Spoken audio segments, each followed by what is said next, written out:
This Netflix cancellation campaign has gone so viral, with hundreds of thousands of people canceling their Netflix subscriptions, including Elon Musk. It's the #1 trend in the world, and Netflix has lost billions of dollars in their stock.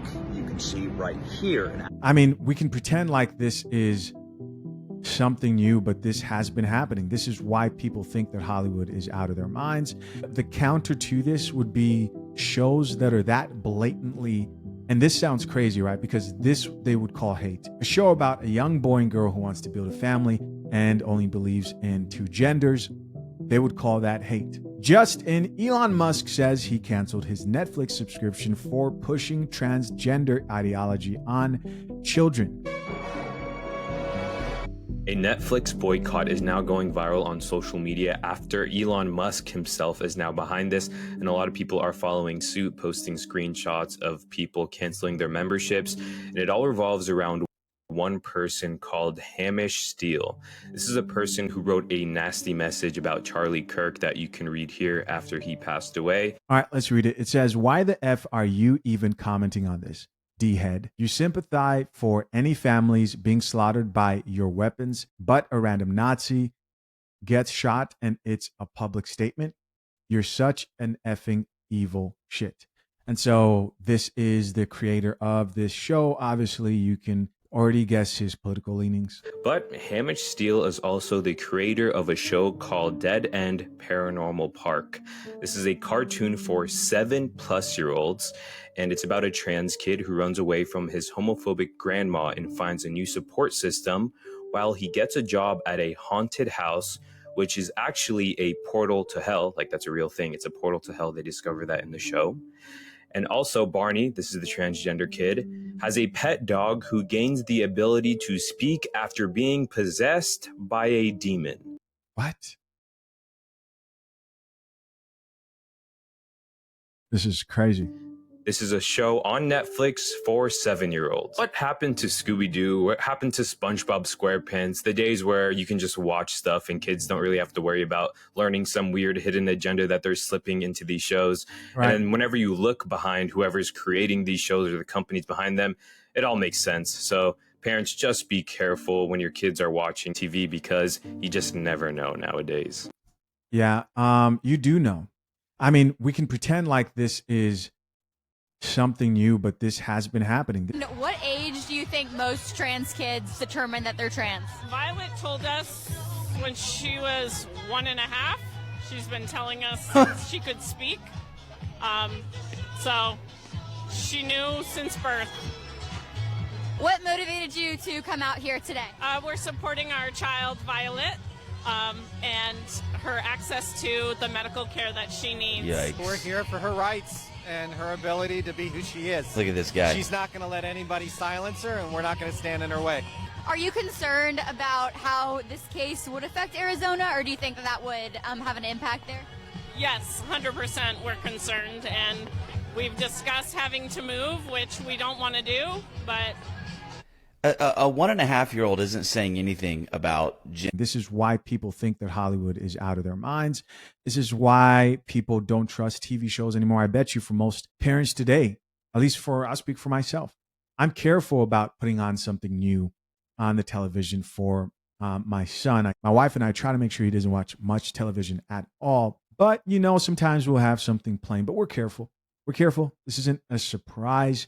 I think that the counter to this would be shows that are that blatantly, and this sounds crazy, right? Because this they would call hate. A show about a young boy and girl who wants to build a family and only believes in 2 genders. They would call that hate. Absolute hate. And that's why average people believe the world is going mad. These comments say, canceled mine a while ago. Somebody else here says, free thinking and demonic are totally different. Somebody else here added, I am done with Netflix. Yeah. So will I be canceling my Netflix account? Probably not. I'm going to monitor my children more. Some people will decide, hey, this is crossed the line for me. Now, is there a point where Netflix can cross a line where I just can't support the company anymore? Yeah, but this definitely isn't it, because we've been seeing this. Okay, we're gay, but we're in Barnes & Nobles and there's a kids book section, a gay kids book section, and this shit is crazy. Look at this. Okay, there's the gay BCs, right? Bye bye binary. Bye bye binary with a mohawk on a baby. Gay BCs, you're not ready. Can you hold this? Okay. What? A is for arrow and ace. B is for bi. This is crazy. We're gay, but this is crazy. What? For a baby? Okay, E is for equality. We'll take that. F is for family. Okay, we're getting better. Okay, why did it start so crazy?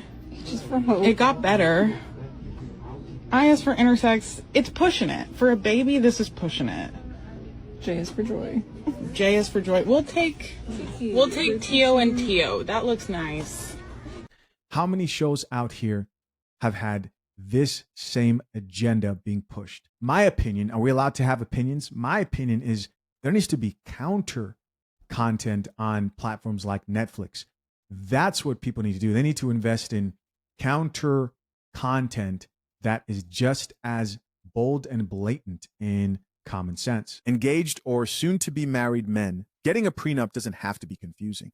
At fathershaverights.com, we break everything down in plain, simple English so you feel in control from day one. Here's one of our 5-star reviews from Logan. I didn't know much about prenups before, but the way everything was explained made it easy to understand. It didn't feel overwhelming or super legal heavy. It was just real advice that actually made sense. I feel way more secure going into marriage now.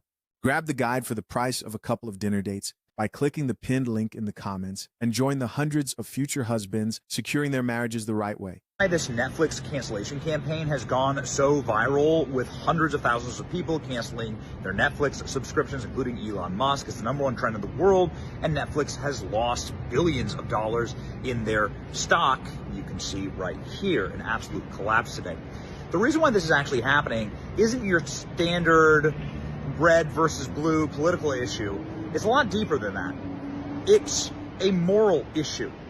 Have you seen what Netflix has been putting in their children's shows?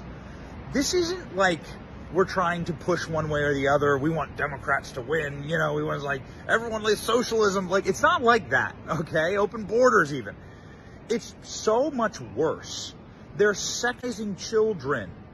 It's got to be the single most radical thing you can do, the single most morally indefensible thing you can do. Breaking news, Netflix is facing a massive boycott by parents, including billionaire Elon Musk, over a TV show. And by the way, I don't think you're wrong because you're boycotting Netflix. That's not the point I was trying to make. Where the target audience are 7-year-olds, called Dead End Paranormal Park. It's not the park.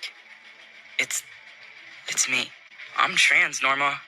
And everyone at school knows, and everyone at home knows. And being here, it's like a whole new place.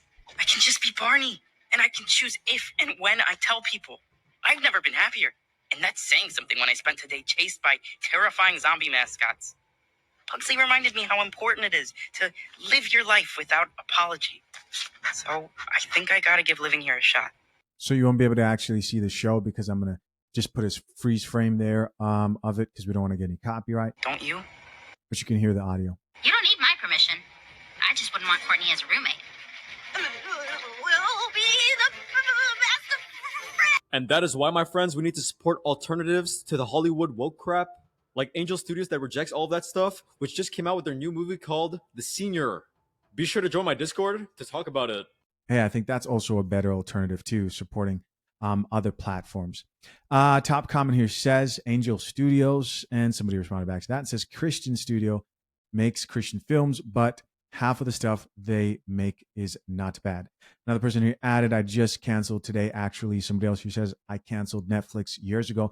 Another person here added, I canceled, not going back. Here's somebody else who says, just when you think we had a break. I'll ask you, what do you think of this whole situation? And will you be canceling your Netflix subscription? Previously on the Cofffee Pod, non-binary teacher is going viral. This question are for the men who have children, the women who have children, who watch the content on this channel, families, and also somebody who may want this in their future. I'm talking about children here. How would you feel about this? I keep it real with me, man.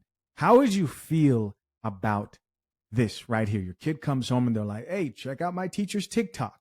And they show you this video exactly here. Check it out. I am non-binary. My pronouns are they, them. Hey, good morning, class. My name is Teacher Roby. I'm going to do a quick introduction before we get started. Here's my teacher picture. Everyone in here will be able to take a picture this year, so I'm excited to see how those come out. I am non-binary. My pronouns are they, them. For example, they are a great art teacher. They taught us how to draw a stitch. It is super important to get our pronouns right. If you do make a mistake, I will politely correct you. No worries. That goes for me too. So if I ever get your name or pronouns wrong, please correct me every single time. I am from Brooklyn, New York. I graduated high school in 2012. There's me when I was younger. I then went on to graduate from Rutgers, Camden, right in the city in 20. Let's not just skip over the fact that she said, hey, kids, if you get my pronouns wrong, I will correct you. And she probably will continue to correct you until you get her pronouns right.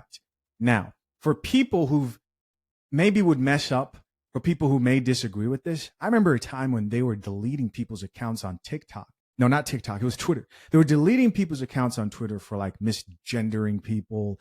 And I saw a comment. I'm not trying to make things political here. I simply just want to know what you guys think of everything we're talking about here. Somebody said if Trump wouldn't have become president, then this would have been the case. This type of extreme policing of language would have been the case on platforms like YouTube. I mean, it would have just taken over everywhere. What do you guys think of all that?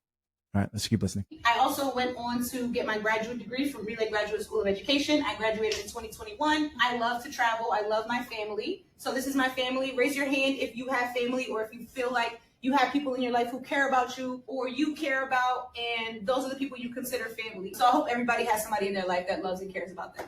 That being said, I do have my fur babies. This is my dog Nala and my two cats, Arthur and Ariel. This past summer, we went to Italy, so that's super exciting. I want all of you to get an opportunity to travel and do the things that you love to do. Joy is super important in this space. Everyone is welcome. Everyone belongs here. In order to make this a safe space, you all have to believe and trust that you belong here and you are welcome here. All right. So I don't know what school this is. This is just going viral because a lot of people are sort of furious, right? Some people are angry. Some people have very strong opinions about all of this. Let's check out a few comments, but then I want to immediately go to a video. Top comment here says, this is unnecessary, truly. And so here we have a top comment.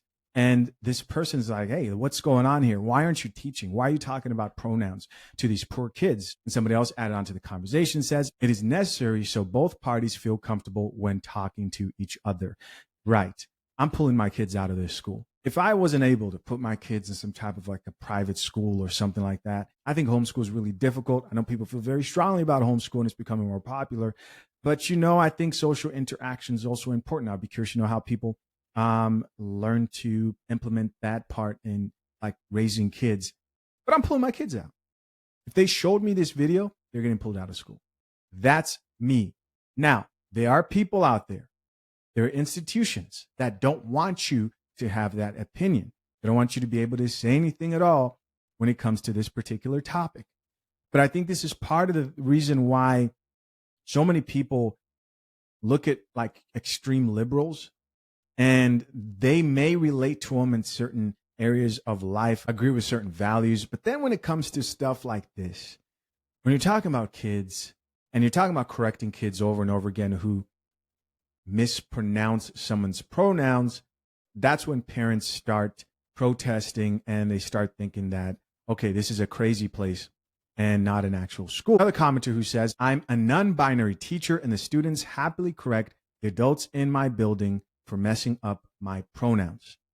Sure. Another person here added, y'all, the concept of pronouns was taught in kindergarten. Everyone has them.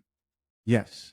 But this is now feeding to the idea that there are more than two genders, which just plainly is false. This person says, so basically everyone in the comments doesn't teach their kids respect. I mean, here's the truth, man. The reality is if someone had a really, really good friend and that really, really good friend decided to say, hey, I want you to call me they, them.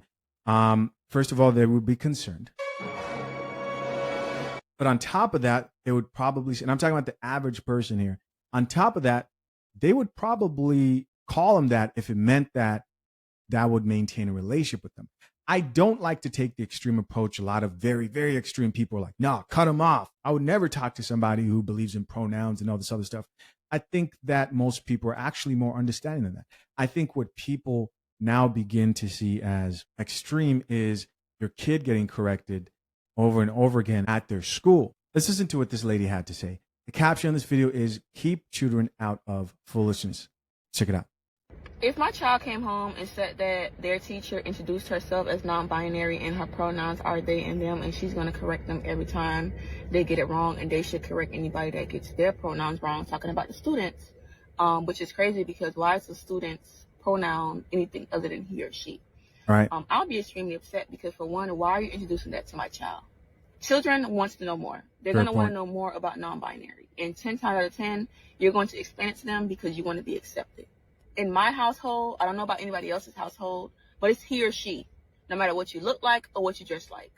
We're calling you what God created you. Amen. And not only that, it's very confusing. They and them is more than one person, not a singular person. It's going to be confusing to the student. What you identify yourself as is not important. Growing up, we barely knew if our teachers were married because that wasn't important. Yeah, between this and the teacher bays and the BBL teachers, the schools are just getting crazy. Top comment, he says, yeah, don't teach my kids that. Somebody else here added, are you telling the teacher to not teach grammar? What? I don't remember referring a singular person as they in English class. Do you? Somebody else here says, no, because that has nothing to do with teaching grammar. And she says, they and them has nothing to do with grammar, right? I am starting a new job on Monday, and it's a teaching job. So the kids are going to call me either Mr. or Mrs. Jamie. It depends on what I want, but I, as a non-binary being, I don't know what to pick. I feel like Mrs. would be easier for the kids, but Mr. makes me feel better. But I also kind of want to try mix, but I don't know if the kids can do that. I don't. And then what do they do when they ask me if I'm a boy or a girl? I'm not. I don't know. And it's young kids too. It's young kids. My class is gonna be 4-year-olds, so. This is the problem when teachers try to bring in their own ideologies into the classroom, and it's really harmful, especially when you're working with ages in early childhood, birth to 8. Children's brains are 90% developed at the age of 4, and we don't need to confuse them because you're confused as an adult. I don't understand what is so funny about intending to confuse young children during their primary developmental years. And I don't understand what is funny about an adult who doesn't know their own identity. Kids are very, very impersonable. And so if they see their teacher and they are non-binary and they're a little intrigued by it, they're likely to adopt those ideologies or to lean into those ideologies. And because of your personal beliefs, you're going to say, oh, that's them just finding who they are, when it's really indoctrination. Can we let children be children? How is this person around children? Like, do they not have the primary courses in early childhood education that they're supposed to have before they work in early childhood education programs? Are they formally trained in early childhood theories and methodologies and curriculum? Do they understand developmental milestones and family theories? Do they know how to behavior manage and parent coach while still tending to the needs of children as a primary caregiver? I'm going to say no, and I'm also going to say that this woman has no idea how to do this for herself. Like, she doesn't even know her own identity. Like, she's clearly working on taking care of herself, so why is she going to be allowed to look after, care for, and be in charge of the education of 4-year-olds? As a former early childhood special education teacher, as a developmental specialist, as a parent coach, like, I've done it all. I don't know how this person got into early childhood. We need to protect our children. Like, let kids be kids. I said what I said. Did I stutter? Yo, like, be so for real. Somebody else who says changing teachers immediately. Right. I think most parents would change teachers. Most people are going to change teachers. Somebody else who says everybody uses pronouns. Why is this inappropriate? Well, it's inappropriate because you're trying to, again, push that narrative that there's no such thing as male and female, which then leads to a whole bunch of issues that regular people disagree with. Somebody else here added, I promise you it won't be that confusing. Somebody else who says, I really miss when I didn't know anything about teachers. Spotting a teacher at the store used to be a canon event. Now I know more than I care to know about. Here's somebody else that says, like, why do students need to know your personal business? Yeah. And then I saw this video. I think these are all teachers because it's supposed to be like teachers, like outfits. But anyways, just from looking at everybody here, they all belong to the LGBT. I mean, just look at the background. Like, this is an LGBT school community. Like, this makes more sense, you know, that these are parents who are intentionally sending their kids to schools like this. Imagine if you're straight and you get sent to a school like this. That must be something. And I bet you it happens. I bet you it happens. You shouldn't be teaching kids. They're kids. They just want to learn and graduate. They're not worried about your stupid pronouns. You're ridiculous. As a teacher, I still don't think it's appropriate for us to teach kids that non-binary stuff. In all seriousness, though, I've gotten so many beautiful comments from people who said that my video made them feel seen, wishing that I was their teacher, and just like overall happy to see the content. And like, to me, that's what really matters. A quick history lesson for the ones who didn't pass the vibe check in the comments. Indigenous cultures been had gender diverse people before colonizers showed up. They were called two-spirited people, and they weren't just tolerated. Oh my goodness. This is a teacher. This is a teacher. If you guys have ever wondered, like, you meet somebody and you're talking to them and they're talking about two-spirited people, and you wonder, like, that's an odd individual. This is how they were raised up. This is how they were raised up. Proof. They went through the programming. They were leaders, they were healers, they were teachers. Like, it's literally tradition to have gender diverse people teaching and helping our communities. So this isn't just a trend, this is history. Kids aren't confused. Grown folks are. The kids just see me as a non-binary teacher, and guess what? They don't care. It's like, period, they move on. It's the adults who are like clutching their pearls. My students know my classroom is a safe space. Some of them are non-binary themselves. You know how powerful it is for a kid to see a teacher who looks like them, acts like them, and is respected by their peers. And when I'm saying things like "you belong here," that's not confusing to them. That's actually empowering. For those who think that they, them is a singular pronoun, it's plural. Didn't you see the example that I said on the board? If you didn't see the example, here's another one. Somebody left their phone. I hope they come get it. You're not going to say somebody left their phone. I hope he or she comes to get it. Like, be for real. Why do I do this? Because I want my classroom to be a place where kids feel safe, seen, respected, and honestly, half the people leaving nasty comments, if they had a classroom like mine growing up, they probably wouldn't have so much hate, and there just wouldn't be so much hate in the world, period. Our kids deserve better, and so do you, if I'm being honest. It's really not that hard. Love you guys. Now, I don't think that anybody needs to hate anyone, right? I don't think that. I don't hate her. I don't hate anybody who may look at things differently than I do. But I do think that her calling the adults who are like, this sounds confusing, and she's saying the kids are not confused, the adults are confused, I think she's just wrong. She's just wrong. And the problem with this whole thing is this isn't about the people who want to play this new game. What do I mean, new game? This is like, okay, this is how we've been addressing everybody. Hey, I want to change the rules of this game. Instead of this, I want to add this element to it. We don't want to play that game. We want to play the game the way we've always played it. That's she, that's he. We don't want to add this new rule to Monopoly or Uno. We want to play this game the way we've always played it. But all of a sudden, a group of people say, you know what? We kind of do want to play it this new way. Cool. You guys go over there and play the game that way. We'll play the game the way we've been played it. The only problem is that new group of people who want to believe things that aren't true or add these new variations of he, them, they, whatever, are mad that you don't want to play the game the new way. And that there is the problem. Hey guys, as always, I appreciate you checking out yet another episode of the Coffee Pod. To my currently engaged or soon to be married men, if you need a prenup and would like a guide that shows you how to get a solid and legally binding prenuptial agreement, hit the link into the top of the comment section and access your guide at fathershaverights.com today. Hey guys, as always, I appreciate you checking out yet another episode of the Coffee Pod. To my currently engaged or soon to be married men, if you need a prenup and would like a guide that shows you how to get a solid and legally binding prenuptial agreement, hit the link into the top of the comment section and access your guide at fathershaverights.com today.